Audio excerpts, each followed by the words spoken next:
Hello everyone and welcome back to JT on the Go. This is the third and last part of the Amtrak California Zephyr series. If you haven't watched part 1, I recommend you to do that. Then watch part 2. Then you can come back and watch part 3. This morning started off poorly. While I was sleeping, we stopped again because one of the P-42DCs that were leading the train broke down, and it left us stranded and with no air conditioning. By the time I woke up, we were back on the move.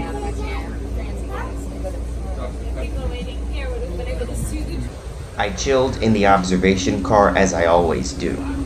For breakfast, I got the French toast again.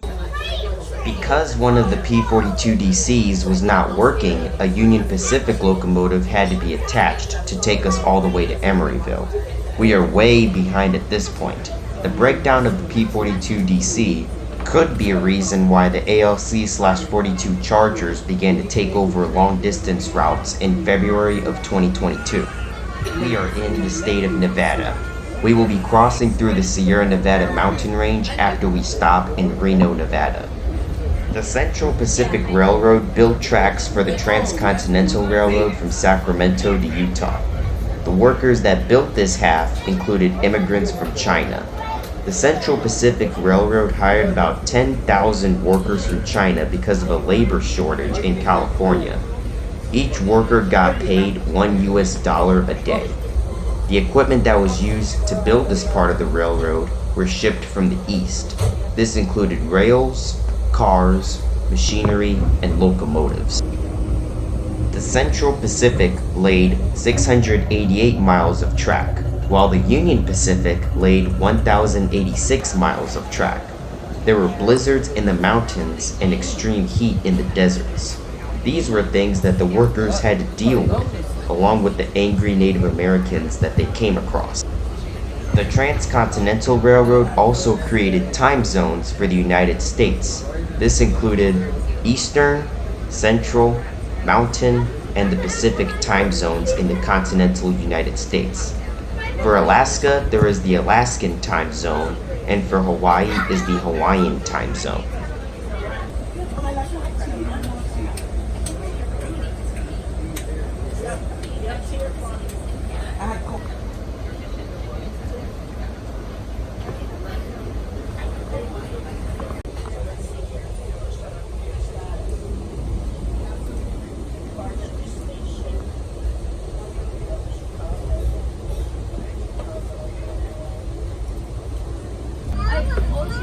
I don't know what it was, but I know for a while there, the air conditioning went out.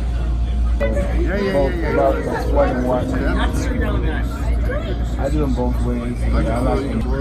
Came out of Imperial Beach at the border.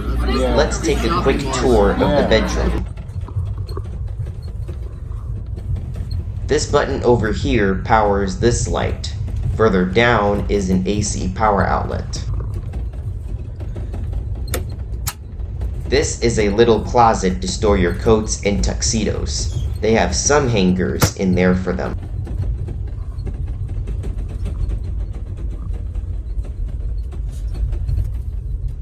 There is a light on the other end, and below is the button to call the attendant.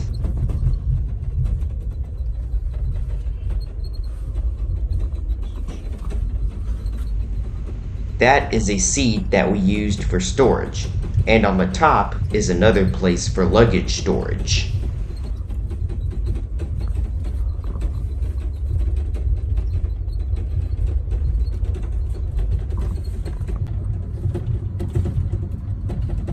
There is a button to turn on this light for the mirror. This is the sink. There are two other power outlets right here.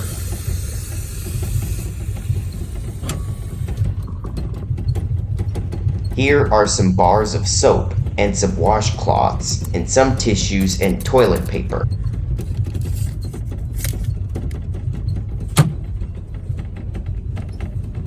This is the trash can.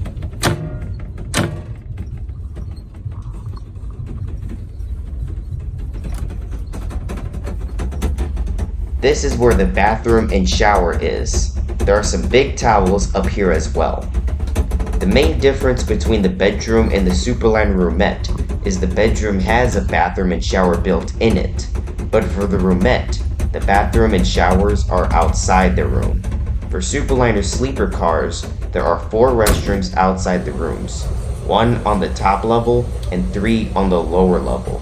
The shower for the Superliner roomette passengers is located on the lower level of the coach.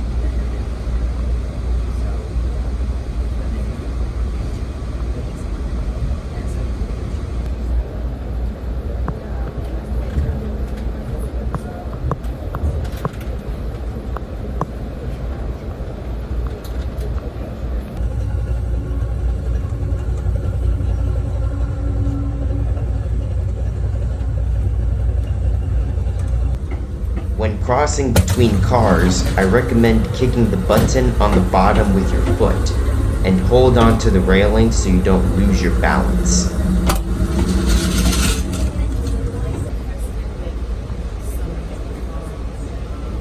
At this point, Hampton and David got off the train, and David celebrated his birthday during the making of this video.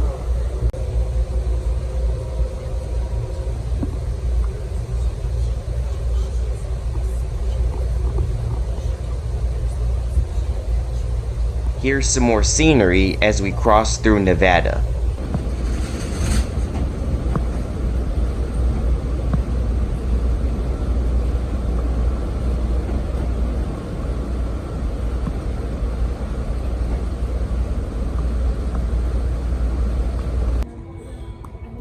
We made our first fresh air stop for the day, Winnemucca, Nevada.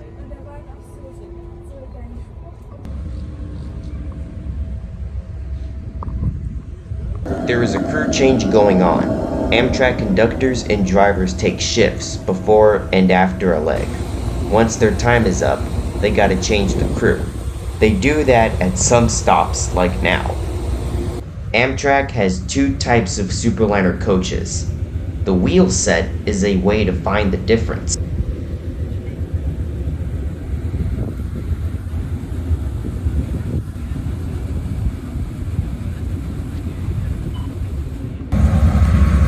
This train is gonna make 2 stops. The first is for the sleeper passengers, while the second is for the coach passengers.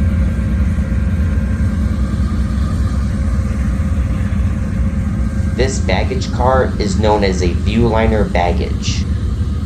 The crew quarters is where all of the Amtrak crew members sleep. It is also different because on one end, you have to cross on the top level, but on the other end, you'd have to cross from the lower level. It was designed so that the crew members can access the baggage car while the train is moving.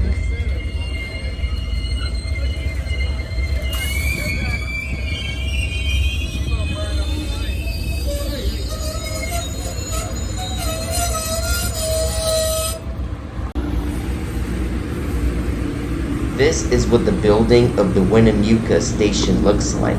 It is very tiny.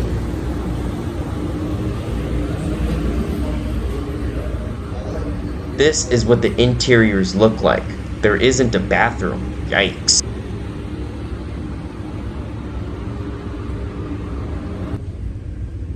Time to get back on board. We departed Winnemucca, Nevada.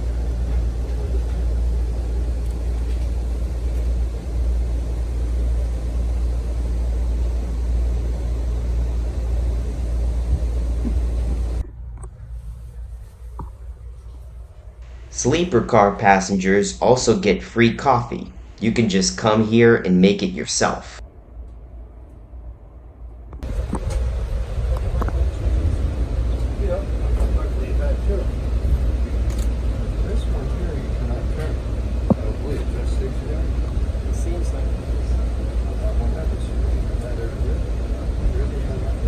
We are now arriving in Reno, Nevada, which is the biggest little city in the world.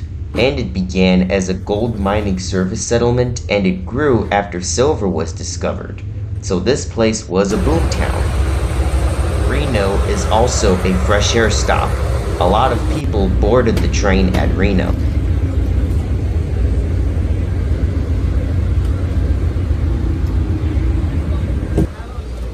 We are now departing Reno, our last stop in the state of Nevada.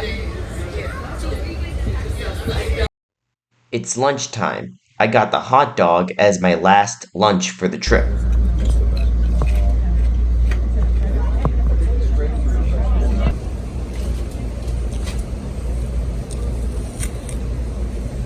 We arrived in the town of Truckee, California, our first stop in the state of California. It is a cool little town, and it does look like a place for the California Gold Rush.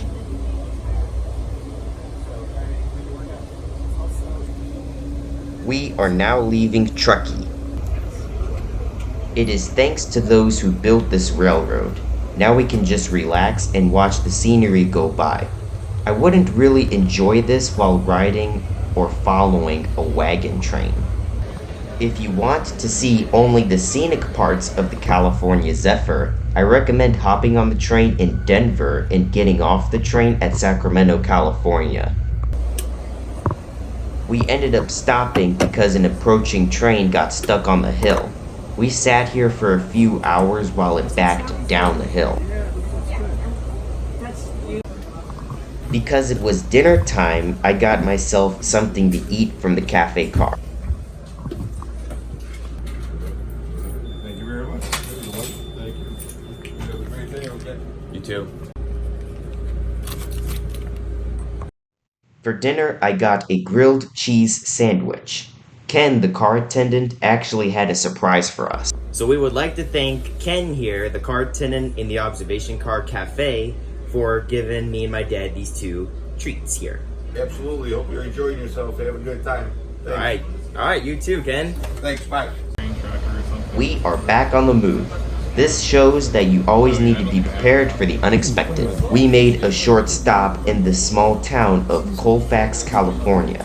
The train is blocking a busy road while sitting in the station. Now we are way behind schedule. Our next stop will be Sacramento, California.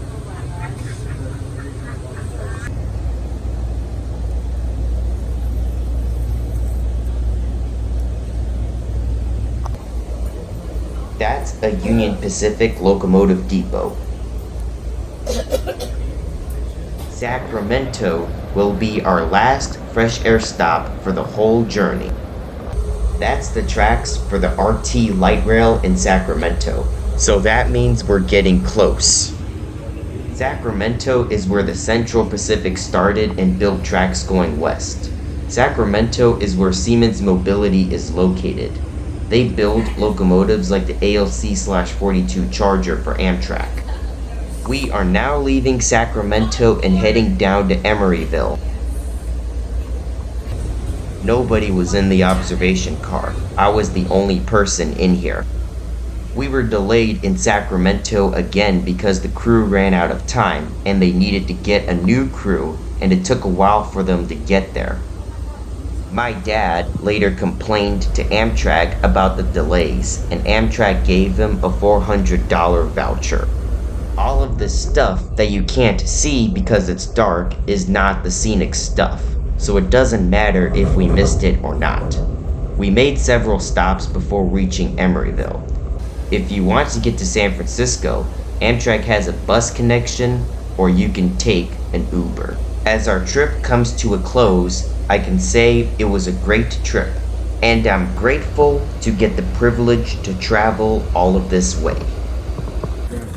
We have now arrived in Emeryville 8 hours late. I decided to give Mr. Smith a big tip. Here you go. Amtrak's most scenic Thanks for the train trip. has completed Thanks for the another trip, Mr. trip Smith. westward. The icon lives on. What a ride. Thanks for watching this series. Subscribe if you haven't for more JT on the Go. This is JT on the Go signing off.